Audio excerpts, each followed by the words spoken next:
if the large language model's value is in their wisdom, and that wisdom is derived from their understanding of the deep pattern of correlations between ideas, which is like a major source of wisdom, genuinely speaking, why pervert that with an overlay of shallow ideology?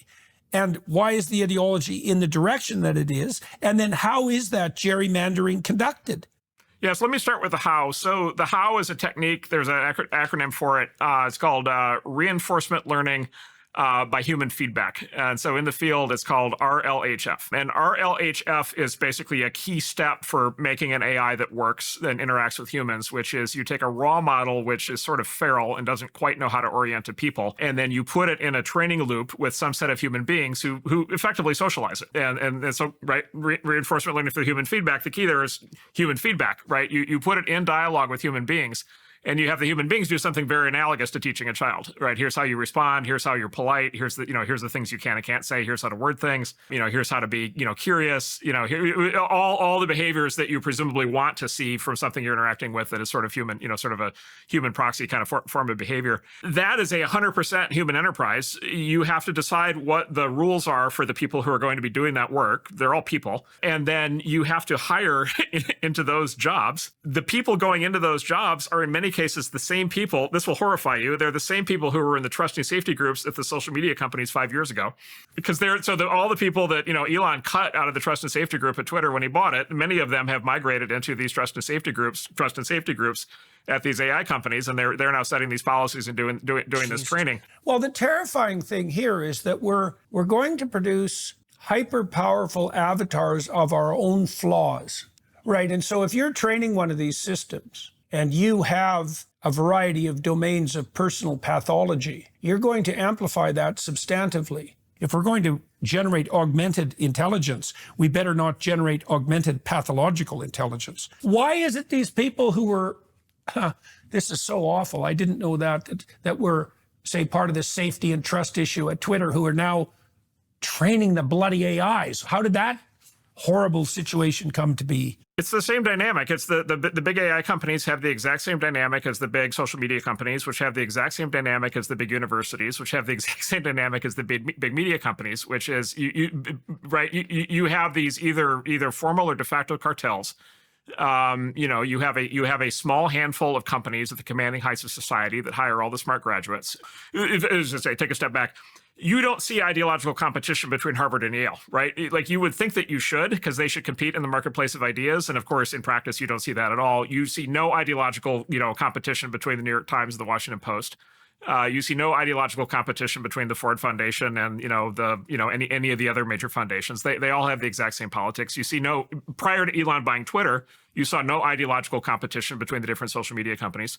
Right today, you see no ideological competition among the big AI labs. Elon is the spoiler, right? He is coming in to do he's going to try to do in AI what he did in social media, which is create the non-woke one. But without Elon, you weren't seeing that at all. And so you have this consistent dynamic across these sectors of what appears to be a free market economy, where you end up with these cartels where they sort of self-reinforce and self-police, and then they're policed by the government. So I want to describe the general phenomenon, because that's what's happening here. It's the same thing that happened with the social media companies. And then this gets into policy it's into very serious policy issues on the government side, which is the government going to grant these AI companies basically protected status as some form of monopoly or cartel in return for these companies signing up for the political control that their masters in government want, or in the alternative is there actually going to be an open AI universe, a true open AI, like truly open, where you're going to have a multiplicity of AIs